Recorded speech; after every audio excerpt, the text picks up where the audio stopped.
Hello guys, how do you do?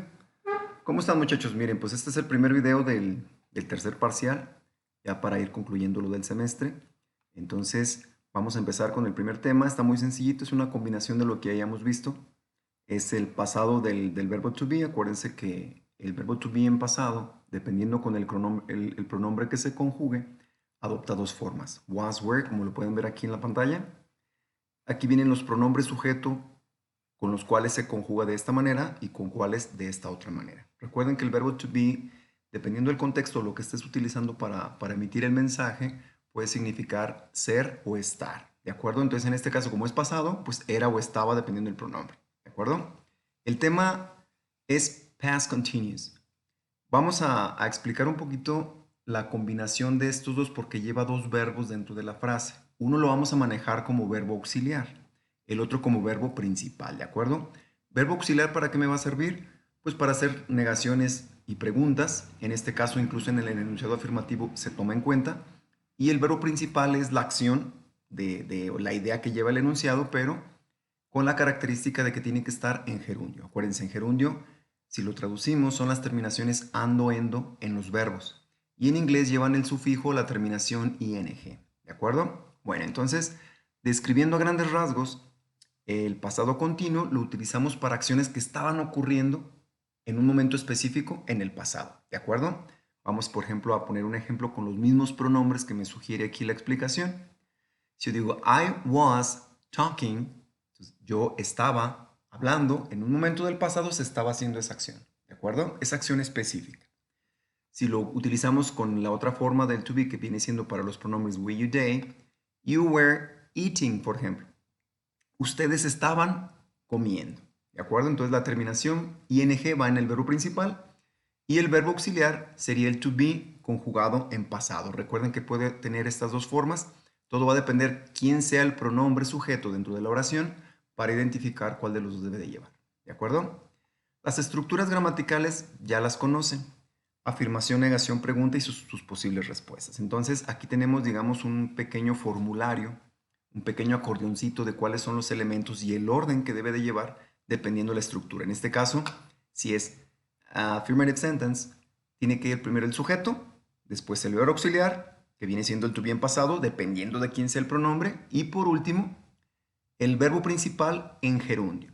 El complemento lo dejamos hasta el final porque muchas veces no lleva complemento. Es parte de la oración, pero digamos que es información adicional a la esencia de la gramática que estamos manejando. Entonces, los ejemplos aquí están. Afirmando, I was talking, estaba hablando.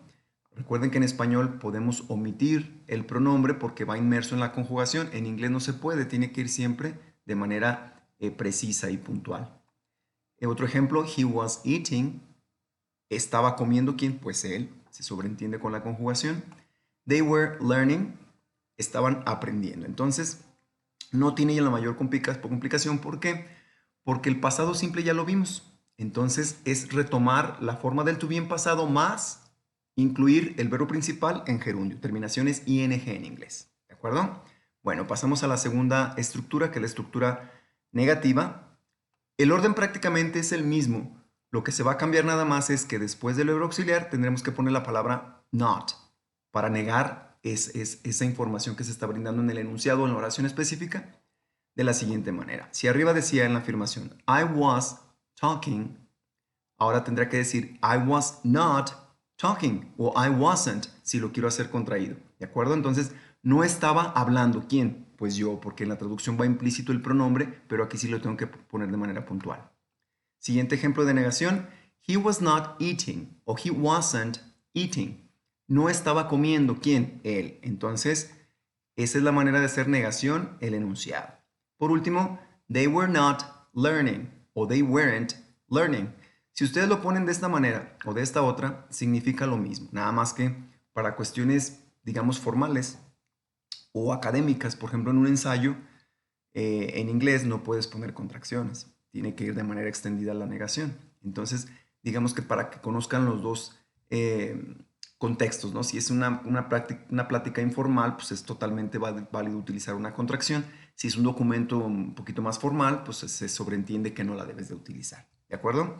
Siguiente estructura, Como dijimos que el to be en pasado va a ser nuestro verbo auxiliar, entonces con él hacemos también la pregunta. ¿De qué manera?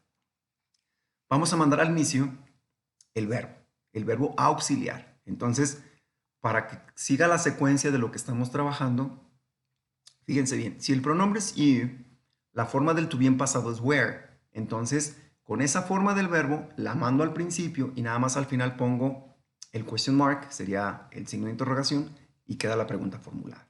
Entonces, en este caso quedaría, were you talking? ¿Estabas hablando? O bien, was he eating? ¿Estaba comiendo? ¿Quién? Él. O el último, were they learning? ¿Estaban aprendiendo? Entonces, todo va a depender de quién, del pronombre sujeto. Si conozco el pronombre sujeto, ya me voy a ver cuál de las dos formas del verbo auxiliar necesito para hacer ya sea la afirmación, la negación o la pregunta. Recuerden, was es para I, he, she, it. Where es para we, you, they. Entonces, dependiendo quién sea el pronombre, es la forma del to be en pasado que vas a ocupar.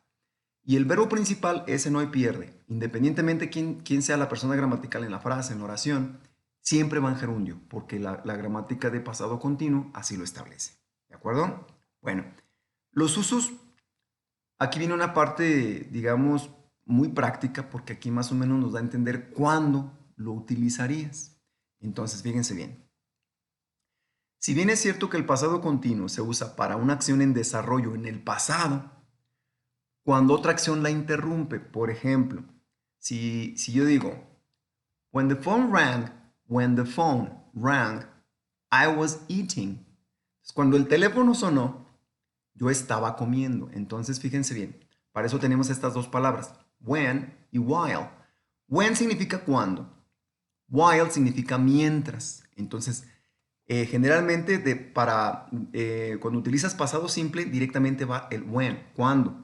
Por eso puse, when the phone rang, cuando el teléfono sonó. ¿En qué tiempo está esa frase? Pasado simple. I was eating, yo estaba comiendo. Esa ya va en pasado continuo porque lleva el was y lleva el verbo eat en gerundio. ¿De acuerdo? Caso contrario, si pones el que va aquí, dice, José called while I was watching the news. José llamó, ¿en qué tiempo está? En pasado. Y después viene el conector while, que significa mientras.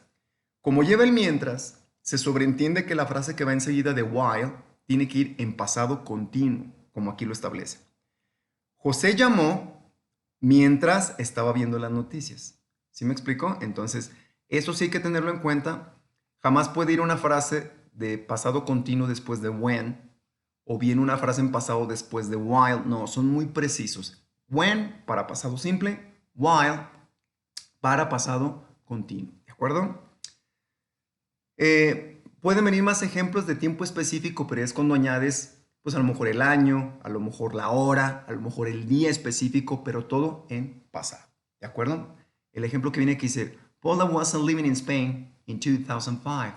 Entonces, in 2005 viene siendo el tiempo específico. Entonces, Paula no estaba viviendo en España en ese año. Entonces, con la forma como especifico el tiempo, pues también me permite utilizarlo en pasado continuo. ¿De acuerdo? Bien. Hay frases donde combinas dos enunciados en pasado continuo separados por el conector while. Por ejemplo, dice, my son was reading. Dices, aquí está en pasado continuo. My son, mi hijo, estaba leyendo. While, mientras, yo sé que después de while tiene que venir otra vez pasado continuo. Entonces, I was cooking. Mi hijo estaba leyendo mientras yo estaba cocinando. Entonces, de esa manera se puede también utilizar el while para hacer un conector entre dos frases en pasado continuo. No tiene la mayor complicación. Entonces, cuestiones importantes o básicas, conocer bien exactamente para qué pronombres funciona was, para qué pronombres funciona were y la estructura de cómo entablar o formar un enunciado afirmativo, negativo o pregunta. ¿De acuerdo? Entonces, pasamos a las actividades que tienen que entregar esta semana a más tardar el próximo viernes. Perdón. Si tienen alguna duda, pueden contactarme por el chat de Classroom o directamente por WhatsApp. ¿De acuerdo? Pero sí háganle la lucha primero. Miren, me han mandado trabajos donde nomás los contestan por contestar. Entonces, muchos de ustedes piensan que por hacer hecho, de que ya lo enviaron, ya tienen su calificación completa. No, yo califico lo que tengas bien.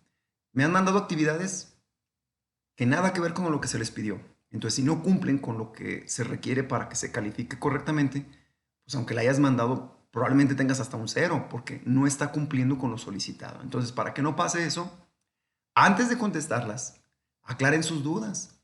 Si siguen teniendo dudas después de haber visto el video, después de haber analizado los ejemplos del cuadernillo con calma en tu casa, si a pesar de ello surgen todavía más dudas o no ha quedado claro el tema, mándenme un mensajito, ya sea en el chat de Classroom de la plataforma o bien por WhatsApp. Ya si de plano, por alguna razón, pues márquenme. Pero es que lo que yo no quiero es que me mandes un trabajo, te despreocupes de porque ya lo mandaste, ya cumpliste. No, tiene que estar bien tu trabajo para que tengas un puntaje, digamos, aprobatorio. Entonces, sí es importante que antes de que empieces a contestar, te quede claro el tema. ¿De acuerdo? Bueno, seguimos. Actividad número 1. Activity number 1. Complete the next sentence. The next sentences in past continuous and translate them on the line.